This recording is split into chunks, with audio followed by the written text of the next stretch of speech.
In this class, I'm going to review 12 tips to help you have a smoother sale in today's market. I'll share things I learned in my 16 years helping real estate agents close thousands of sales, all to help you close more deals smoothly. If you find this video helpful, make sure you subscribe so you don't miss our next video, or better yet, scan this QR code to join our text list and you can attend live next time. Thanks for watching. If you guys don't know, my name is Mark Chang. I'm the broker of the company, along with David Chang and Cindy Wong. We manage the company and answer all your questions, review your contracts, all those things. And a lot of this class was actually prepared based off the questions and the issues that we see coming up today, especially with this kind of hot market and small short contingencies and things like that. So I promised you guys 10 tips for smooth transactions. I actually created 12, and I think it's going to be very useful for all agents, but especially those who are either part-time that don't do a lot of transactions or haven't had a lot of experience with transactions. So let me open up the PowerPoint. Okay, 10 keys to smooth transactions. And I'll have a couple polls going through so we can understand what you guys are thinking in terms of transactions and what your experience is and things like that. So first thing, we'll cover a couple basics. What do clients want? Obviously, in today's market, sellers want the maximum price, the cash as soon as possible, a potential leaseback, usually they want something free, and the fewest and shortest contingency period possible. So it should be the fewest contingencies and the shortest contingency period possible. So what that does is it compresses the amount of time that we have to be able to do work. Before, maybe we had 17 days to do our investigations, to make sure. Let me check my chat. I think something is happening. You guys can all see the screen, right? Hopefully. So what that does is it puts a lot of pressure on the buyer's agent to finish their investigations and the seller to produce all the documents like the HOA documents and all of that. For some reason my Zoom is saying resume. Yes, we can see the screen fine. Okay, great. Obviously the buyers in today's market, for most buyers who are not able to get homes, all they want and they're willing to pay for is to basically get a property. So that's their only goal. Before it might be, well, we want to get the best price for the property, but even just getting something today is, in a market that's desirable, is difficult. So we'll take a look at the transaction procedure really quickly. Obviously, the left side is going to be the seller's agent, the right side is the buyer's agent. Seller's agent starts first. Obviously, they have to go and get a listing agreement signed between the seller and the buyer. Not the seller and the agent. Don't forget to do this. If you forget to do this, it can cause huge problems later on. So we've had clients say, well, I never signed a listing agreement with you. I don't owe you any commission. And they might have a point. So if you, and these are people who used to be friends for many, many years, but as we see as managers, when money gets into tens and thousands and potentially more, many tens of thousands, friendships can go out the window. Number two, this is what I always do, and I think tip number 2, which is seller will fill out the disclosures, NHD, prelim, termite report, HOA docs. We'll talk more about that later.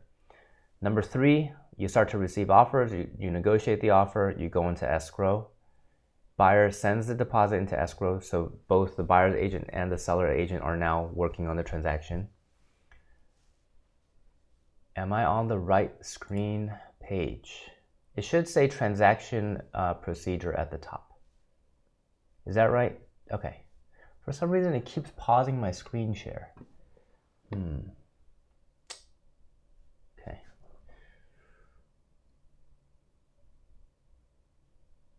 Okay, number 5, buyer does their physical inspection. So again, the buyer's agent and the seller's agent are working together. They sign their disclosures, they review the reports, and they remove the contingencies. Last step is the seller's agent will help the seller sign the grant deed, or the seller goes into escrow, signs grant deed, and we close, and buyer obviously will fund the loan and close. Okay. Now I'm going to change the next page. Tell me if it doesn't change. So now the top, you should say tip number 1, use the checklist from the start.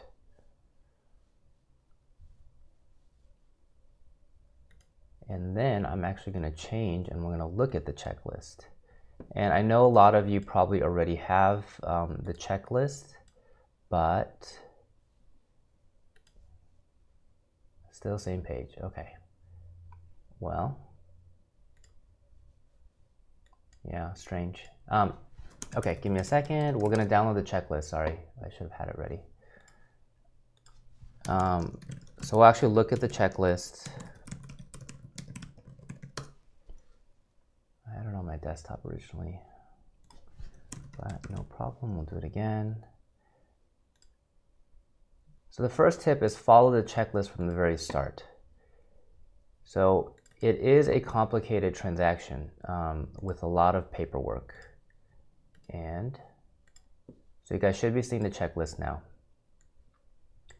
Now, if you just look at it, there are 84 potential items.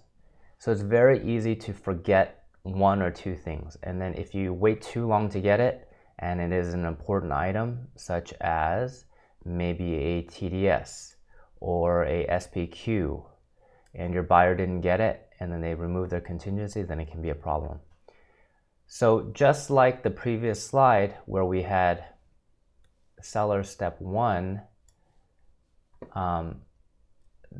the checklist is arranged in the same way. So the very first step is seller step 1, and then as a buyer's agent, obviously you don't need a listing agreement and all these documents here. So you can skip that, and then you have 16 items you don't have to turn in. Then if you're seller step 2, then you would go down to seller step 2, getting the disclosures ready. If you're the buyer, then you would do obviously the buyer step 1 part, and then you would be drafting the purchase agreement.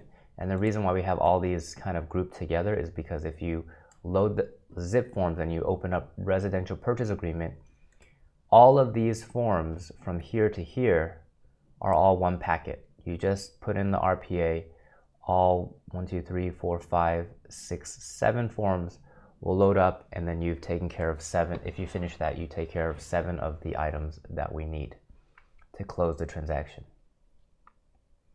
Okay, so you just continue, and if you follow this, we want you to get your check as soon as possible. And so if you follow this, that will make it so that way we can pay you as soon as possible. Okay, so we'll go back to the PowerPoint, and then hopefully this will work now. So we should be at the PowerPoint.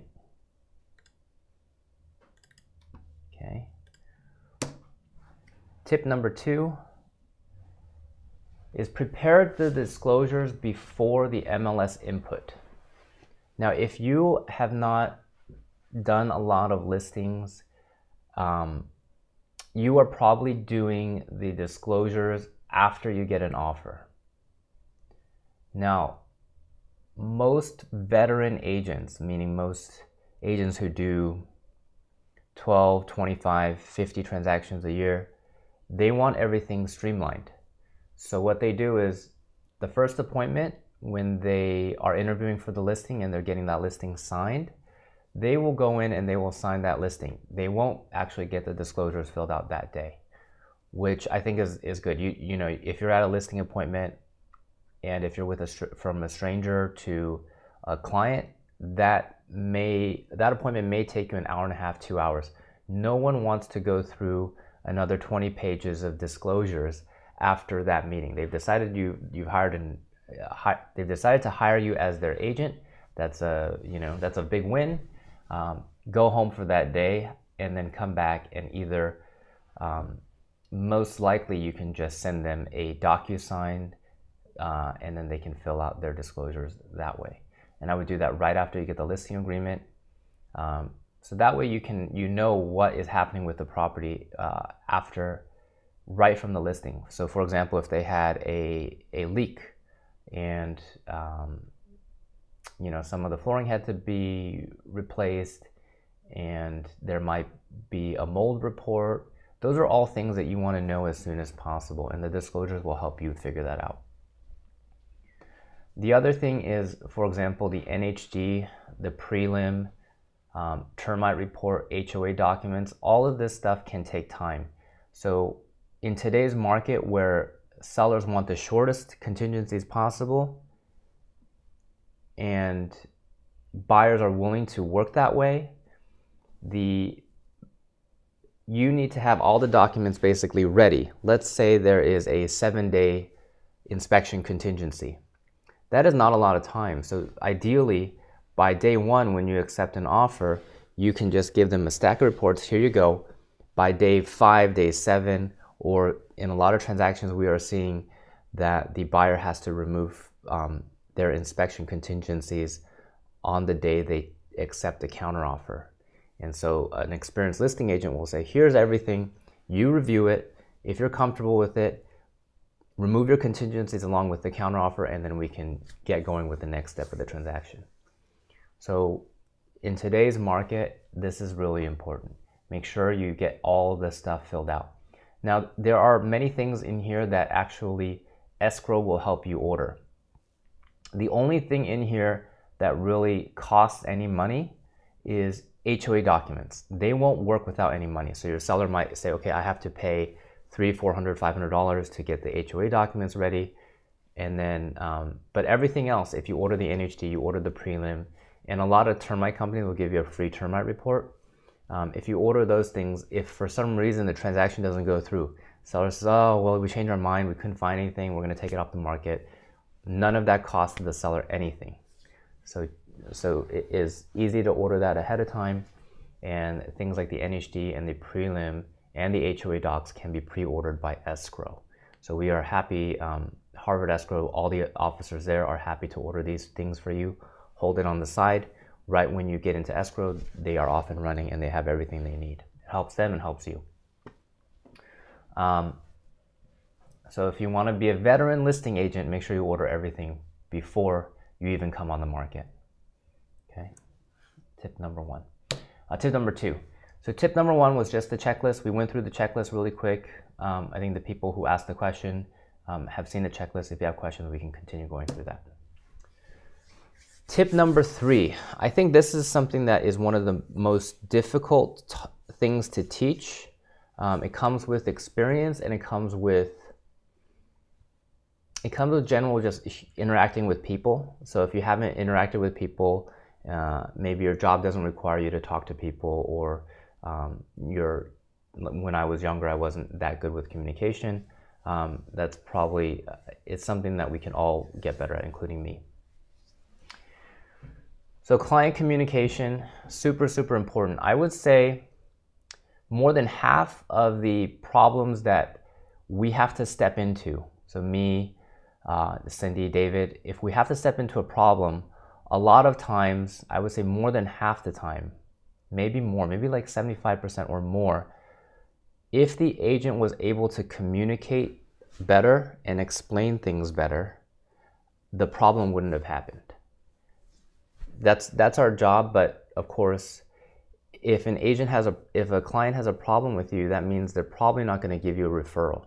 So we are happy to come in and step into a transaction, but and talk to the client and things like that.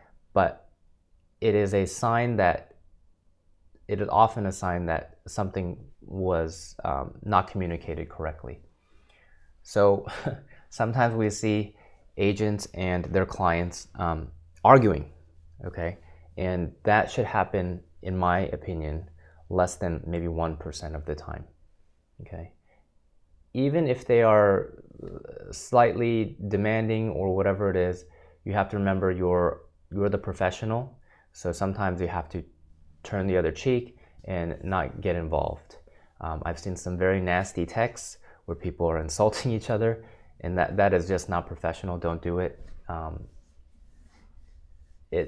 then we have to step in and we have to, alleviate the situation. So less than 1%. If you are getting in a fight, with multiple transactions with your client, then something is wrong. Come talk to us. Let's get it back on track. Number 2 is, this is something that if you watch veteran agents, experienced agents who've been in the business for a long, long time, they will explain the process, what's going to happen next. Just like you go to a doctor and the doctor says, okay, you're going to take this medication for 4 or 5 days. The first 2 days you probably won't feel anything, but by the 3rd or 4th day you'll probably feel better. By the 5th you won't even think that you won't even remember you're sick. So for us as a real estate agent, every transaction, most transactions follow a very predictable number of steps. And so we can tell them that, okay, so now we've got the deposit in, the next step is now trying to get the buyer to get their loan approval. And so we should be expecting that in the next 4 to 5 days, according to the lender. And that way the client feels, okay, more comfortable if you're representing the seller. And then sometimes there are issues where, okay, well, this may or may not happen.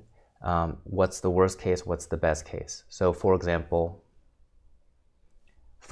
right now we have a lot of transactions that are kind of falling apart. People are getting nervous, and there's a slightly higher cancellation rate. I don't know what the percentage is. We don't have those numbers yet, but there are some changes. Oh, I lost a lot of money in the stock market. I'm not going to go forward and purchase. So, but I don't know yet, and I'll let you know in 2 days. So if you're a seller's agent and you're saying, okay, well, we need to be prepared for what happens either way. So number 1, maybe here's the game plan, Mr. Seller. We're going to put the property back as active. We're going to start showing it again. Number 2, we'll check back in with the buyer, and then we'll deliver him a notice to perform. So that way, in the event in the next 2 days we get a better offer, we can kick him out if he has exceeded his contingencies or something like that. If you don't know what contingencies are, that's okay. We're going to talk about it in a few minutes. And then here are the worst case scenario. We're going to be back on the market. It might take another week and a half to get another offer. In the meantime, I'm going to go and call all the previous offers and see if they're still interested, and we can see if we can get somebody in quickly.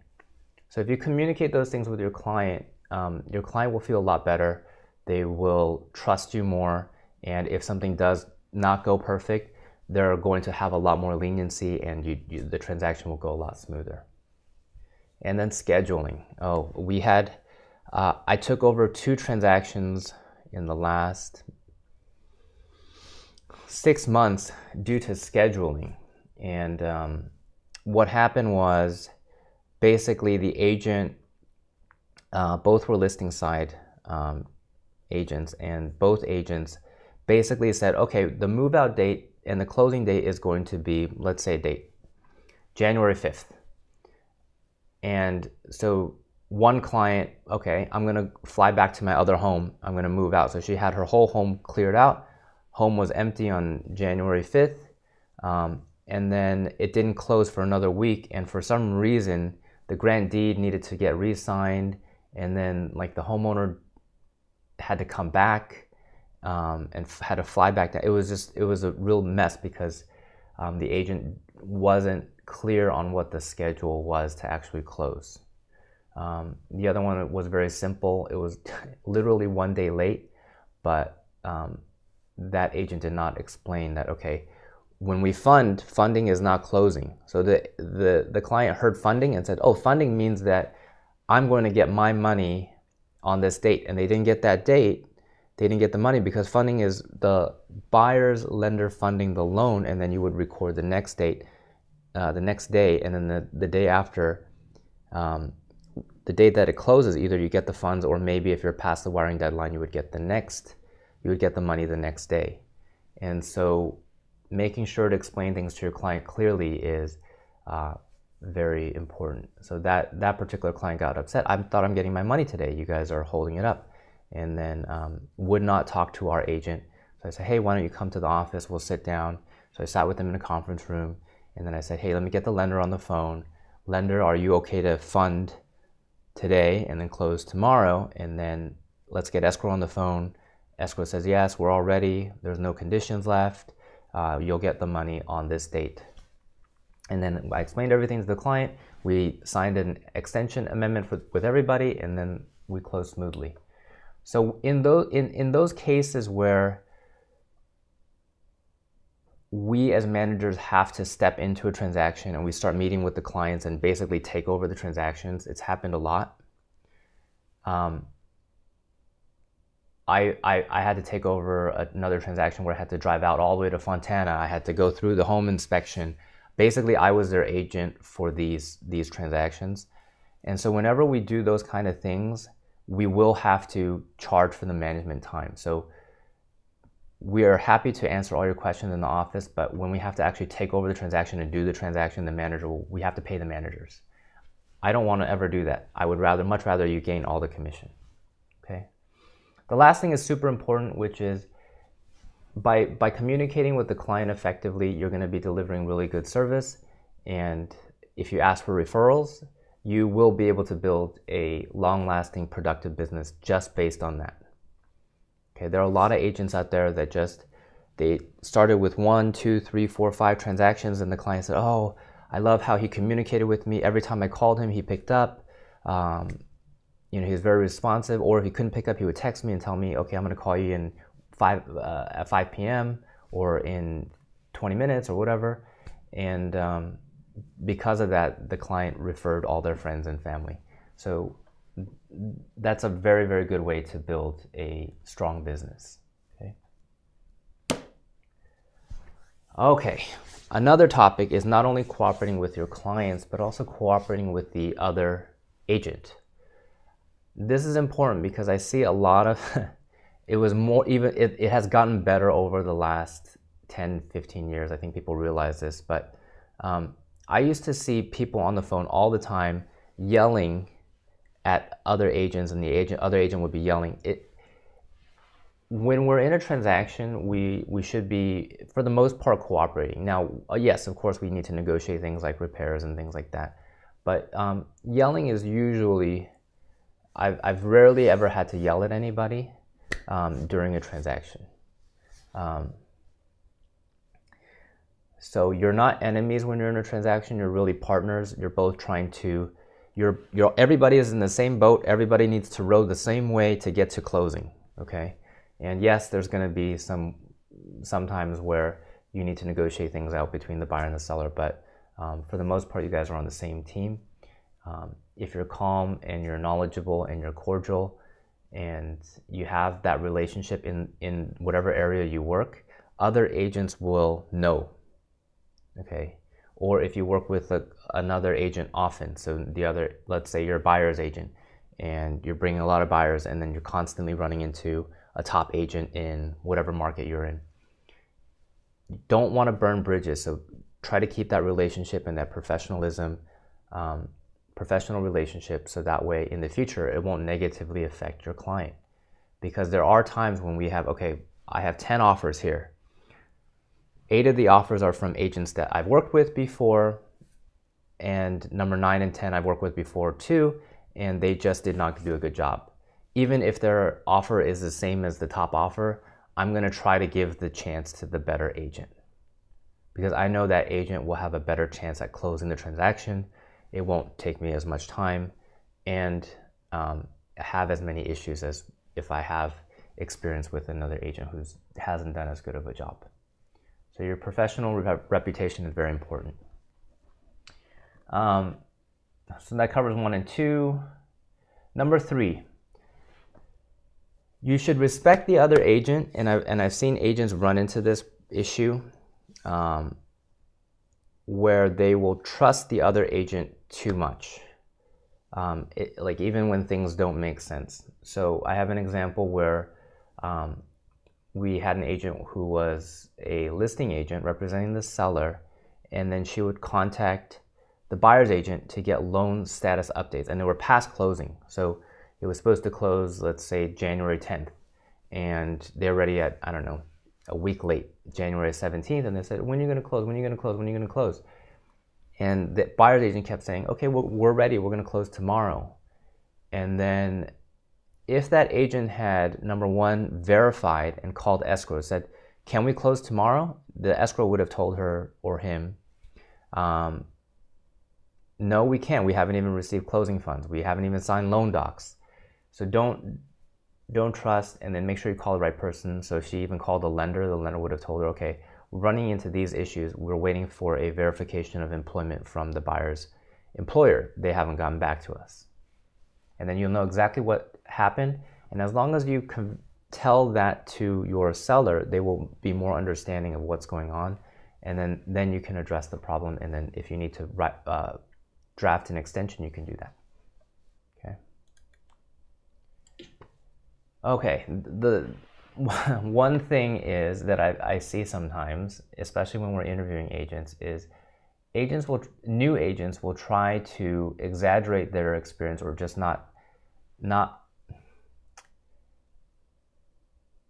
they just won't, they're trying to hide it in some way, okay? But I will tell you, and I don't think we're going to run the poll, but I will tell you that even a moderately experienced agent can tell when an agent is new. So don't try to hide it. It's no use. And if you try to hide it, it's just going to make you look worse, because now not only are you a new agent, but now you're trying to deceive other people into thinking you're not a new agent. Plus, you just look at the license number. You look, if it's 021, 022, you know they're fresh. They're right out of, they just passed their exam, okay? Every agent knows that. So you can't trick people into thinking you're an experienced agent.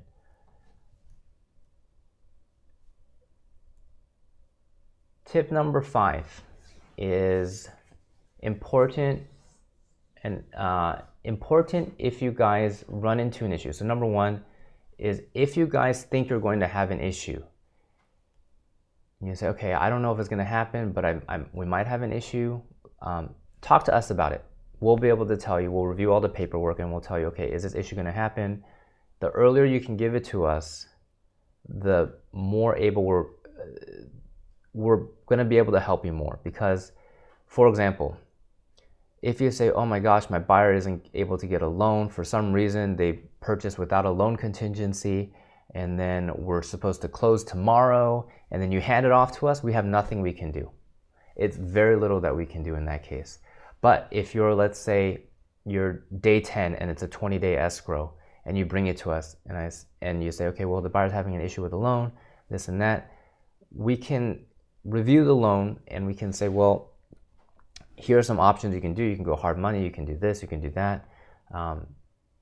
You know, we'll still have 10 days to go and solve the problem. But if you give it to us on day 19, there's very little we can do. So bring us the problem early. You can always send us paperwork before you send it out. So a lot of new agents take advantage of this service. Before they send out their offers, they will send it to us, and we'll go through and we'll say, okay, you got to mark, 3L2, and you're missing this. And did you think, is your client okay with not doing termite inspection and termite clearance? And we'll mention those questions to you, so that way when the offer does go out, it looks like it's from a professional. Even if you're a new agent, it will look like it's from an experienced agent who wrote the offer. Number 3, in terms of paperwork, if you are not good at paperwork, you can always hire a transaction coordinator. We have many: Chinese speaking, Korean speaking, English speaking. They will help you get the paperwork done properly. However, as an agent, you are responsible for everything in the paperwork. So it is not like, okay, I can hand it off, I don't need to think about the disclosures, I don't need to do anything. You still need to review everything, because if it is filled out improperly, for example, you know that there was a water leak and then it caused some mold in the bedroom. The seller told you that, but when the TC sent over the paperwork to the seller, they filled it out as there was never any insurance claim, no mold, nothing like that. Now, if you didn't review the SPQ or TDS, you may have some liability because you knew that there was mold, but you didn't review the paperwork, and you need to do that. So TC is not supposed to review the paperwork. You're supposed to review the paperwork. They will help you get it signed and filled out. Whether it's filled out properly, we don't know. If you are a new agent especially, and we'll run a poll so I can drink some water too. you can also consider working with a partner or a mentor. They're kind of the same thing. A mentor will be an experienced agent that will walk you through, will talk to your client and also potentially other agents to make things go smoother. Okay, sometimes if you're presenting an offer and then the mentor knows the other agent and says, hey, I'm Cindy Wong, we worked on a transaction 10 years ago on 123 Almanzor Court in Alhambra. Things went smoothly then. If you guys take our buyer's offer, I'm working with Jessica Chen, and we're working together on this case for our buyer. We're going to have the same smooth transaction as we did before. That will help get you the deal. Okay, and it has happened all the time. Agents want to work with people who are good. Okay, so we're going to run a poll. Let's see. Just curious, because I've always thought mentorship was a fantastic idea, but now I want to hear what you guys think. And if you guys either would, number A, want a mentor, or B, would want to mentor somebody.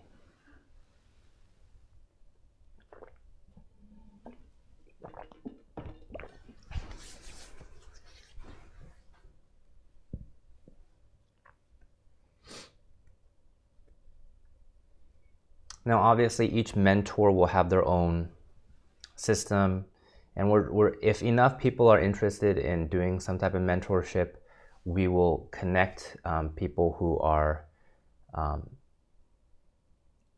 We will basically have them write something out saying, okay, well, I can do these things as a mentor, and then maybe we'll have a profile, and then you guys can choose and talk to which mentor you like to use. And then as far as like the commission splits with the mentor, you can choose.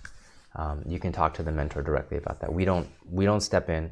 We're basically just saying, okay, you want a mentor, you want to be a mentor, you need a mentor, and you want to mentor somebody. Here are the options, and then we're like, you guys can connect.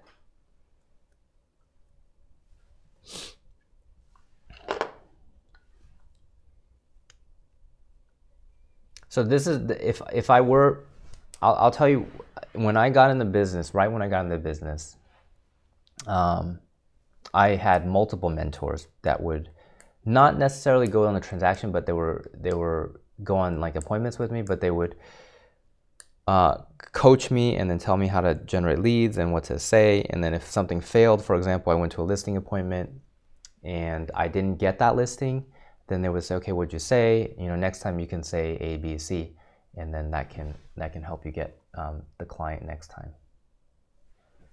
That helps. Having someone to go to and say, okay, well, we're running into this problem. Can you come with me to the physical inspection and talk to the inspector? Okay. So I'll end the poll so we can continue. Looks like most people, there are people who want to be mentors, which is fantastic. I like that. Maybe about a third. A third wants a mentor mainly for a client that they're currently working with. And then another maybe third wants to have a mentor to help them find clients. And then there's one person who wants to teach lead generation. That's fantastic. Okay. We'll go back, review those things, and then I'm glad I got that feedback. So thank you, guys. We'll share for 10 seconds and then we'll move on.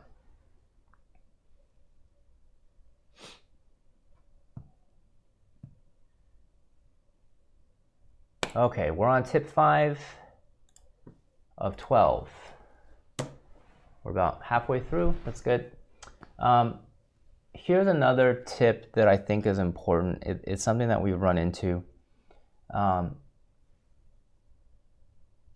So square footage is the most common issue in real estate in terms of amount of problems. So oftentimes the square footage that the tax assessor will have is not the same as what is put on the MLS.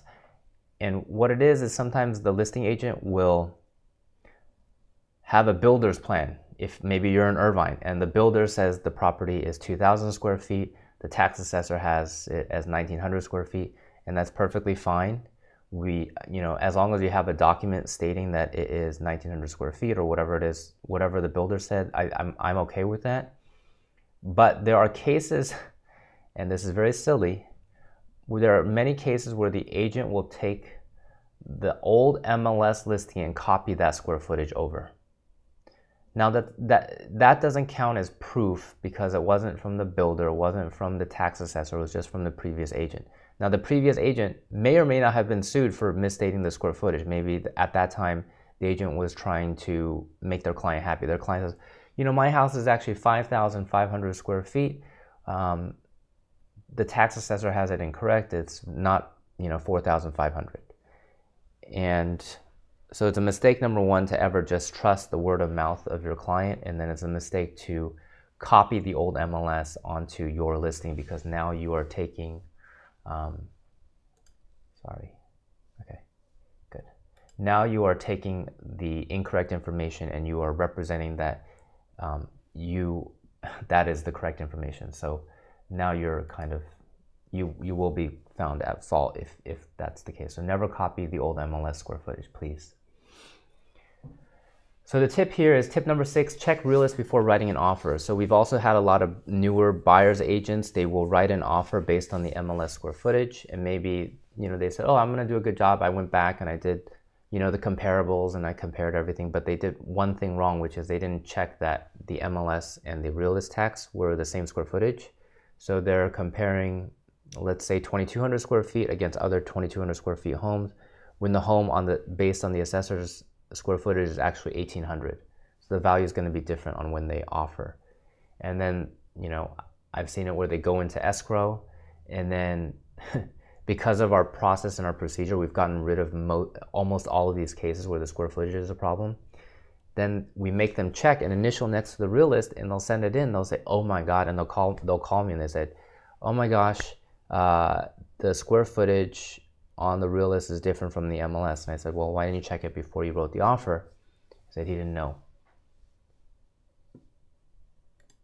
Sorry, let me turn off something.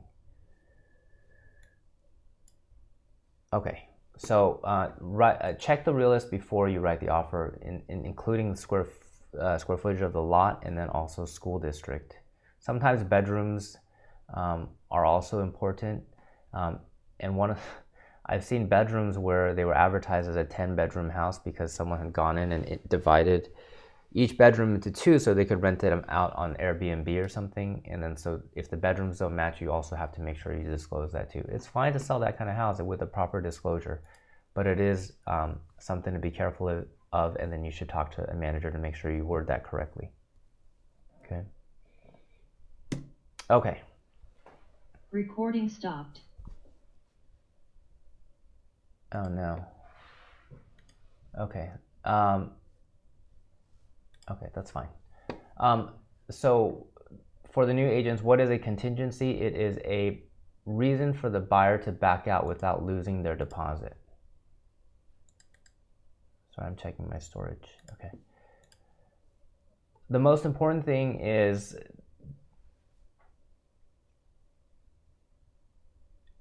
so these reasons are specific. So I'm gonna maybe have another poll. No, we'll do the other poll later. So these are the main contingencies in a transaction. Number 1, investigation contingency. So you were talking about inspections, preliminary title report, NHD, termite, any other reports that you have. So if you find something, if a buyer finds something in there that they do not like, for example, they found out there's too much termite work, it's going to cost $15,000 to replace all the wood that's damaged, they don't want to buy it anymore. If they have their inspection contingencies and they have not removed them, they're able to back out and still get the deposit.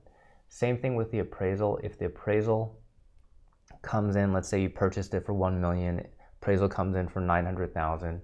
If you have your appraisal contingency and you have not removed it, the buyer can cancel and get the deposit back. Loan contingency, same thing. For example, if you apply for a loan, it gets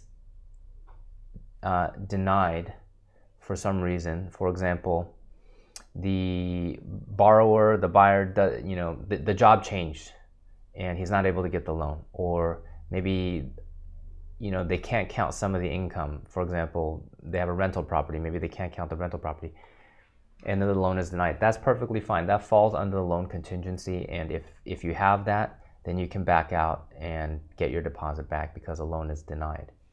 Now, there is one thing, and in terms of your down payment, so a down payment is not a contingency, so it's not part of the loan contingency. What that means is, let's say you have 500,000 in stocks, and maybe they were in Tesla, or maybe they were in Netflix, and lately the stock market went down, right, quite a bit, and they can no longer have the down payment to close.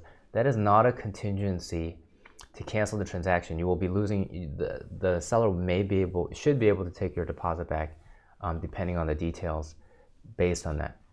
So your down payment is not part of the contingency. The other thing is, if you're coming from overseas and maybe some of the money is in China and then you couldn't get it here before closing, that is not a loan contingency. That does not fall under the loan contingency. Okay. So in the contract, the new contract is fantastic. They put all the contingencies in one place under 3L. So these are the 1, 2, 3, 4, 5, 6, 7, 8. You'll see the ones all with the 17 days. The 8 contingencies that you have, and then 6 of them apply almost 5 or 6 of them apply to almost every transaction, and then the other 2 are kind of special cases. But the reason I put this slide on is because I want you guys to look at the bottom N1. N1 is seller delivery of documents. Normally it is 7 days after acceptance. So you need to make sure that if you are going to be reducing your contingencies, let's say you say, well, the listing agent says, okay, we need to have a 3-day contingency. Make sure you update the seller delivery of documents down to a number like 1 or 0. So that way they give you all the documents and you can review them for your shorter contingency period. So this is a transaction timeline, just to give an idea of how a transaction should go. So the very left side is day 0. The very right side is the close of escrow. And then what I did underneath was basically put what part of the contract you can find these days. Now, I separated all the inspection, appraisal, loan contingency because a lot of times nowadays the inspection contingency is very short. Maybe the appraisal contingency is even shorter, is shorter than normal. The standard is 17 for all of these. But this is where I see some agents getting into issues. So I wanted to start another poll, which is, when can a buyer cancel a transaction? So based on, you can look at the timeline, you can go from experience, when can a buyer cancel the transaction? Is it A, anytime before the close of escrow and they can get their deposit back? Is it B, as long as the buyer has not removed all contingencies, buyer can use any contingency such as the loan contingency to cancel to get their deposit back? So let's say I removed my inspection contingency already, and then the next day I say, I thought about it, I like this other house better and my offer just got accepted. I'm going to use the loan contingency to back out. Can people do that? The last option is a buyer should cancel before removing their inspection contingency to get their deposit back. Maybe I could have worded the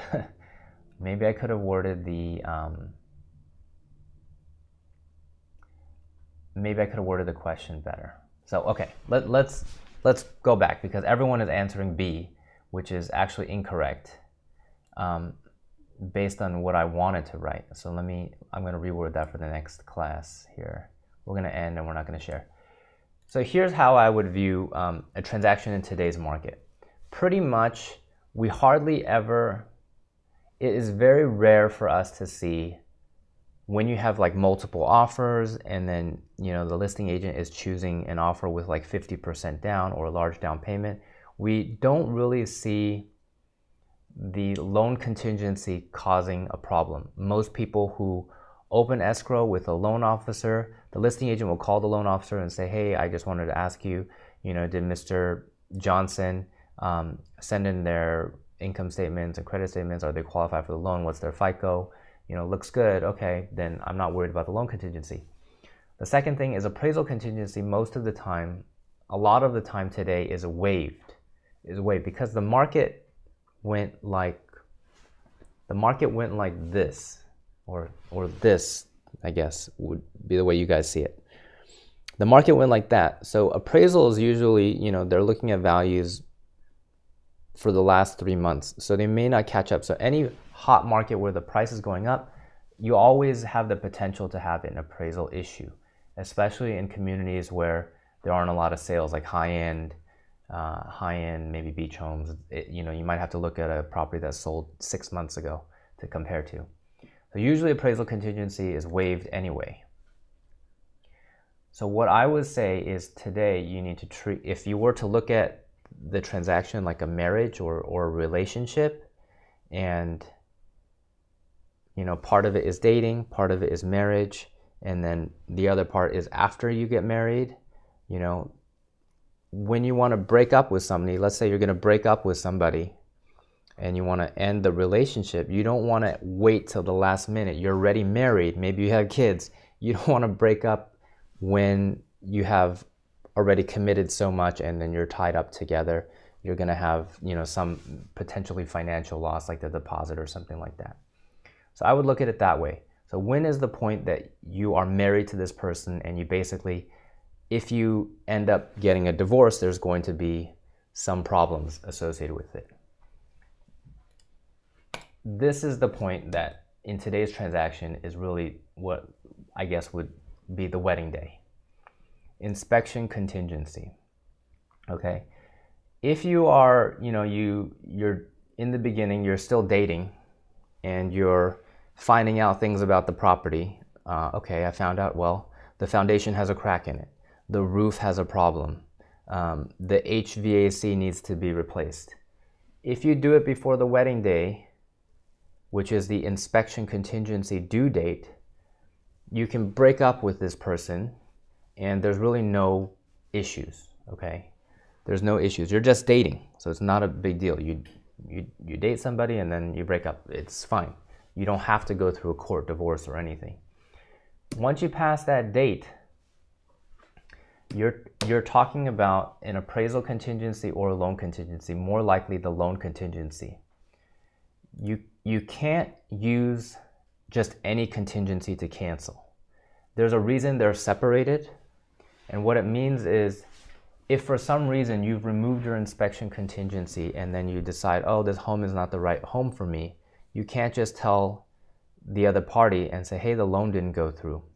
The other party will call the lender and say, did the loan go through? And the lender is not going to lie for you. The lender is going to say, no, no, the loan is fine. You know, I called you before when we first opened escrow. You said everything was fine, and that's true. And so the lender is not going to lie for you, number one. Even if he does lie for you, you shouldn't do that. So we had a case before. We had a loan officer lie, and then she drafted a denial letter. Okay, so she made a fake denial letter saying, okay, this is why they got denied. Now, they put the wrong excuse on it. And then what ended up happening was the seller took the deposit and said, hey, this loan denial letter is fake. So I'm going to take the deposit and you can sue me for the rest. What ended up happening, because everyone knew that the lender had faked the denial letter, the lender ended up paying the whole deposit. I think it was around $30,000. Because otherwise she probably would have lost her license. She would have lost the $30,000 anyway, probably. This lender is in Rowland Heights, okay? So it is a local lender. It is someone that you may or may not have worked with before. So be really careful. Don't get into those situations. It can drag you down as well as the agent. So if you're gonna back out before the inspection contingency, okay? So I put a tip question mark because I guess this is tip 13. So regarding removing inspection contingency, this is something that a lot of agents, especially in these fast transactions, they are missing something. Not a lot, but it does happen and it can create problems. So number one, you need to make sure that you've gotten a physical inspection. If I were to buy a house today, I would also do, for myself, I would also do a sewer inspection. Because what that is they send a camera through the sewer to make sure that from the house to the city sewer line, everything is clear, you don't have any root problems and that kind of stuff. You just don't want to move into a house where you have these root problems, they're not cleared up, and then you're using it, and then all of a sudden you get a backflow of all this sewer water coming into your home. And so I would definitely do a sewer inspection for myself, and it's something you can recommend to your clients. If there is a home that has been used for marijuana or has had a water leak, we basically almost require a mold inspection. And oftentimes, if it's a marijuana house, we don't only inspect the rooms that were used to grow in marijuana because we never know, there could be mold in other parts in the house. We require the mold inspector to basically inspect every single room in the house. I've seen foundation issues where we'll send in a foundation expert. He'll come in and he'll say, okay, the foundation has 1, 2, 3 problems. It's going to cost $20,000 to fix or whatever it is. So make sure you have all those inspections done together. So what that means is you need to do your physical inspection. Think of it as a doctor. Your physical inspection is your family doctor, someone you go to whenever you're sick, and they say, okay, don't worry, this is very common. I'm going to give you some antibiotics. If it's something that is not common, then your doctor will say, okay, well, hey, I think you need to see a specialist for your ears or for whatever problem you're having. I'm going to refer you to, Dr. Johnson, and you go and see that doctor. So you need to have, in a short time, if you're doing a 7-day contingency removal, then you need to make sure that the general inspection is done on day 1 or 2, so that way, if you need to see other doctors or you need to see other inspectors, you have the time to do that. And then so your physical inspector might say, okay, you got to see a chimney inspector, an electrician, whatever. And then so you need to do those things. HOA documents and HOA cert from lender. So we've had 2 transactions. Okay, so I'll tell you about a transaction that happened maybe 3, 4, maybe longer, maybe 5 years ago. So the agent or the buyer was going to purchase this. The buyer was going to purchase a property, a condo, and that condo was going to be rented out. I don't know if they were doing a 1031, but they were going to use it as an investment property. Now they because of the market or for some reason, they had removed their contingencies before reviewing the HOA documents. And so in the HOA documents, it says these condos are not to be leased out. You cannot lease these condos out because too many people have already leased them.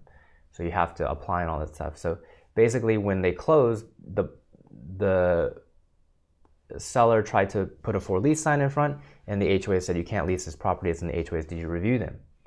So in these short contingency periods, you have to make sure you're still doing the work, because the buyer will need to know all the rules in the HOA to make sure that it will suit his needs.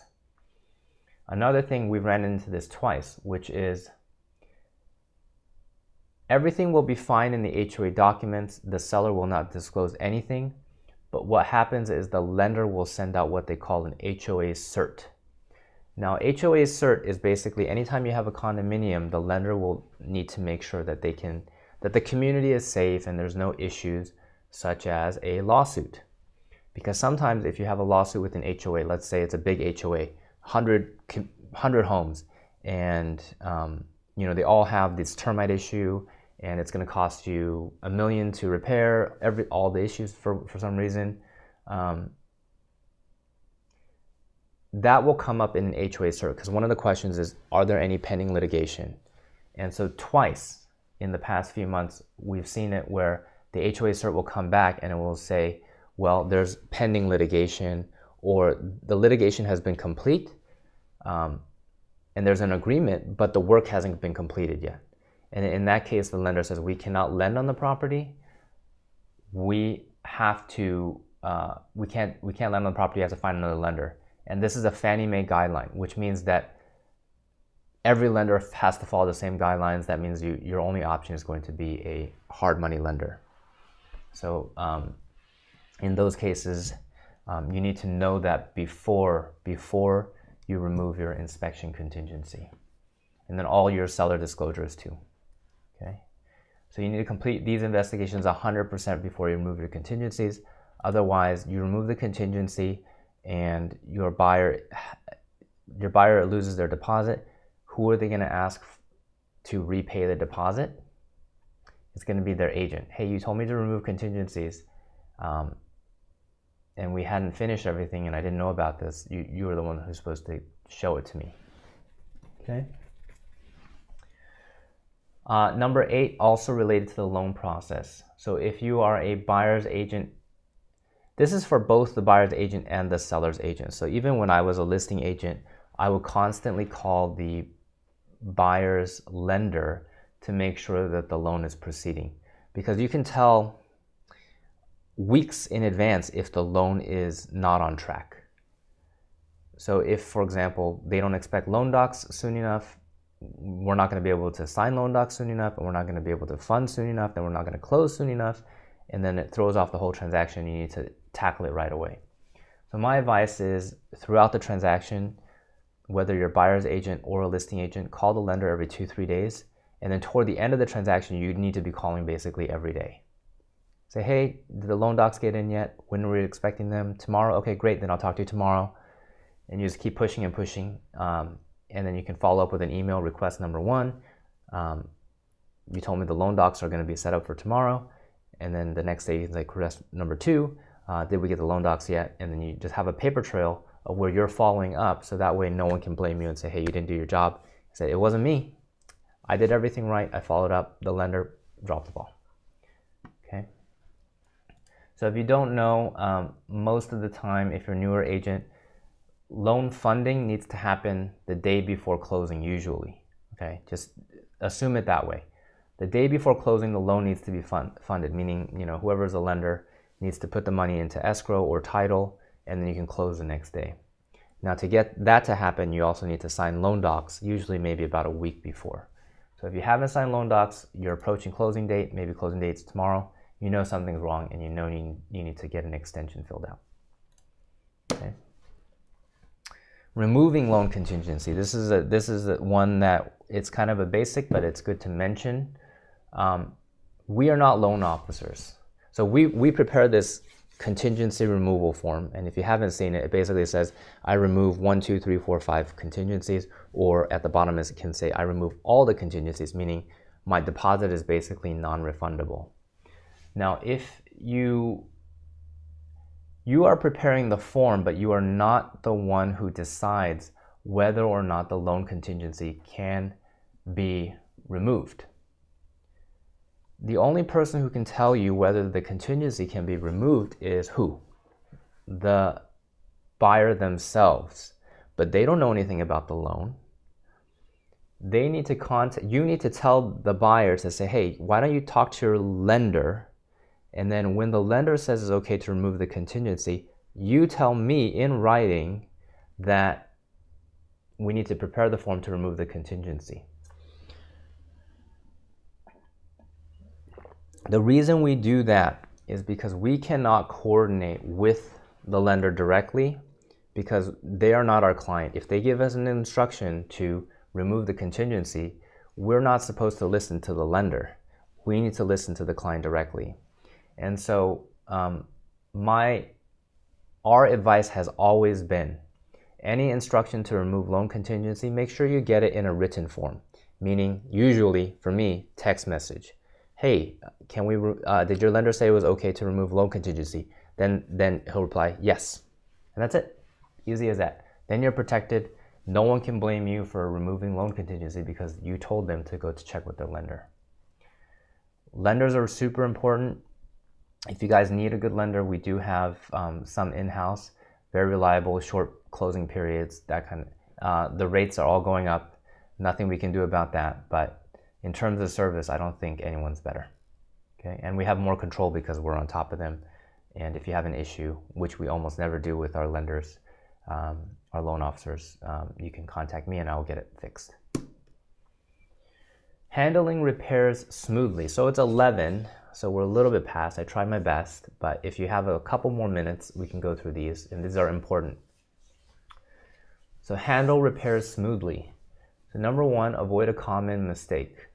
So this is something I see agents paying a lot of the time if they mess up, which is basically if you're in a position where if you're making an offer on a property that you think you can have the owner accept and pay for the termite report and the termite repairs, because they're different, then I would include it on the offer. Don't wait till a request for repair.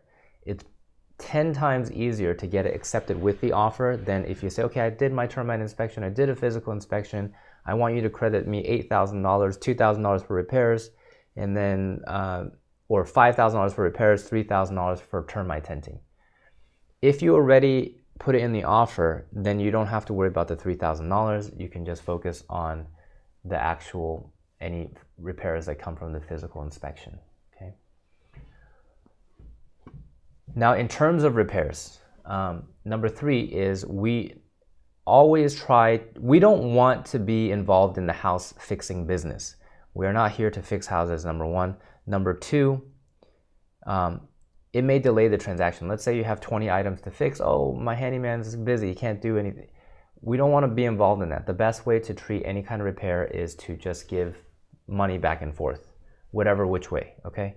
So usually it's the seller to the buyer. The buyer says, okay, you know, you have 20 items, just give me $3,000 and I'll fix them myself. You also, doing it that way, you avoid having issues with the quality of work. So let's say, okay, I have 20 items and the homeowner says, oh, these 20 are easy, I'm gonna go do it myself. But as you probably have seen, you know, every worker can do a different job, different quality job. It could be, you know, really top-notch quality, and it can be, you know, not so good quality and it looks terrible.